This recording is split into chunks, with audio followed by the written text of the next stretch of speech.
Hello mga ka-TH, meron akong ipapakita sa inyo mga ka-TH. Ito ay um, ito ay natagpuan ko mga ka-TH sa loob mismo ng kawayan mga ka-TH, sa katawan ng kawayan mga ka-TH. Hindi ko alam kung ano ito, pero paano napunta sa ilalim ng kawayan ito mga ka-TH. Para siyang basag na bildo na puti. At ang pinagtataka mga ka-TH, bakit napunta dito sa loob mismo itong kawayan na ating pinutol mga ka-TH. Ayan. Ayan pa yung mga kasama niya nasa baba ng alaglag. At siguro gawa ito ng kalikasan, pero paano nangyari mga ka-TH?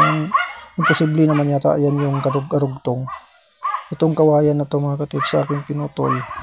Ayan o yung mga kasama niya. So ayan mga ka-TH, hindi ako makapaniwala. Sino ba ang nakaka-encounter na ng ganito mga ka-TH? Talagang parang sinasadya na ilagay sa ilalim mga ka-TH. Wala namang ibang laman ang kawayan, maliban na lang dyan mga ka-TH. Yan ang pinagtataka ko, paano na punta sa ilalim yan. Ayan o, natural lang ba yan na gawa ng kalikasan?